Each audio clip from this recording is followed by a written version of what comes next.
देउबा निवासको आगलागी र डिप फेकको खेल के थियो वास्तविकता? भदौ 23 गते काठमाडौँको सडक तातिएको थियो। जेनजी समूहले सामाजिक सञ्जाल बन्दको विरोध र सुशासनको मागसहित माइती घरबाट सुरु गरेको आन्दोलन नयाँ बानेश्वर स्थित संसद भवनतर्फ अघि बढ्यो। स्थिति तनावपूर्ण बन्यो। संसद छिर्न खोज्दा गोली चल्यो र केही आन्दोलनकारीले ज्यान गुमाए।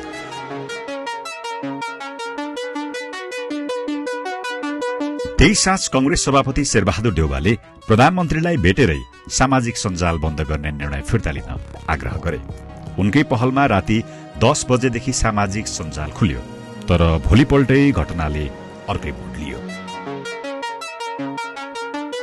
भदौ 24 गते आन्दोलनकारीको निशानामा देउबा निवास पर्यो।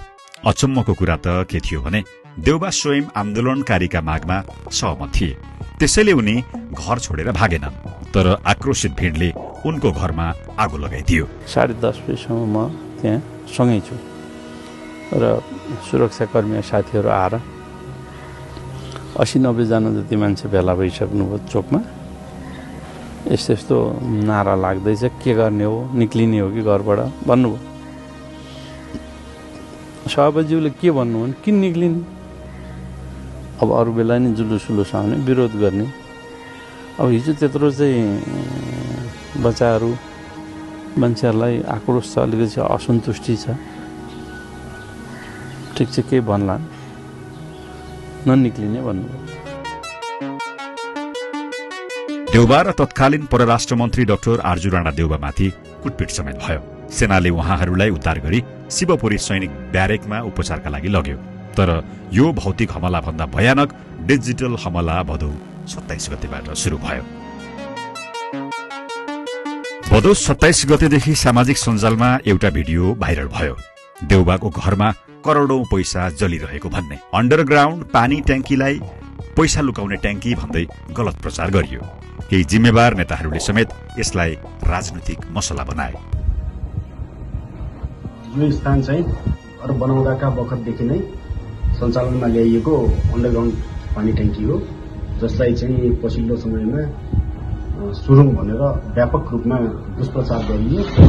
यसको वास्तविकता चाहिँ 2072 सालको विनाशकारी भूकम्प पश्चात आर्किटेक्ट इन्जिनियरहरूको टिमले इन्स्पेक्सन गर्दाखेरि चाहिँ अब उपरान्त यसलाई प्रयोग नगर्नु भन्ने सल्लाह दिए बमोजिम यसलाई चाहिँ प्रयोग गर्न बन्द गरिएको थियो। र यसको पछाडिको कारण चाहिँ यो घरको बनावट चाहिँ पिलर सिस्टम नभएर यो चाहिँ लोड बियरिङ घर हो।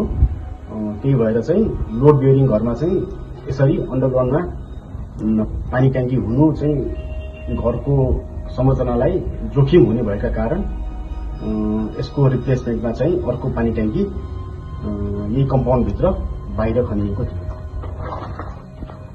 नेपालफ्याक्टचेक.org ले अनुसन्धान गर्दा पत्ता लाग्यो कि ती भिडियोहरू स्पेनका थिए। एआई र डिप फेक प्रविधिको प्रयोग गरेर विदेशका पुराना भिडियोलाई देउबाकै घरको भन्दै भ्रम फैलाइएको थियो। शेरबहादुरको घरबाट पैसा निस्किएको देखाएको थियो नि, त्यो अर्कै देशमा कहीँ कतैको केही बनाएर त्यो एआई हुन्छ, त्यसले फोटाहरू बनाउँछ, त्यसले हाल्छ। वास्तविकता के हो भने प्रहरीको मुचुल्का अनुसार देउबा निवासमा करिब 3 लाख रुपियाँ मात्र जलेको पाइएको छ। अहिले त्यो मैले धेरै देखि पनि रहेको छु, सुनि पनि रहेको छु।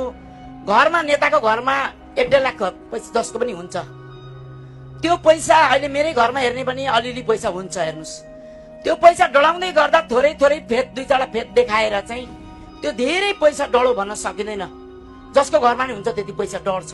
स्वयं आन्दोलनकारीहरूले पनि घरमा पैसा नभेटिएको बताएका छन्। म बेडरुमसम्म पुगेको मान्छे हो, मैले त्यत्रो पैसा देख्दा नि देखिनँ। त्यहाँ मान्छेहरूले अब त्यहाँको सामान भाडा कुडा यताउति नाना थरी चाहिँ अगाडिदेखि नै लिएर गइरहेको थियो। उहाँको घरमा चाहिँ जे सामान थियो सबै प्रायःले मान्छेहरू लिएर गइरहेको थिए।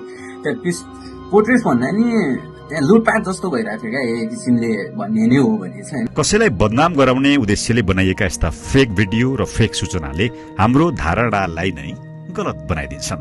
त्यसैले सामाजिक सञ्जालमा देखिएका हरेक कुरामा आँखा चिम्लिएर विश्वास नगरौं। सूचनालाई सधैँ तथ्य परीक्षण गरेर मात्रै विश्वास गरौं। सत्य बुझौं, भ्रमबाट बचौं।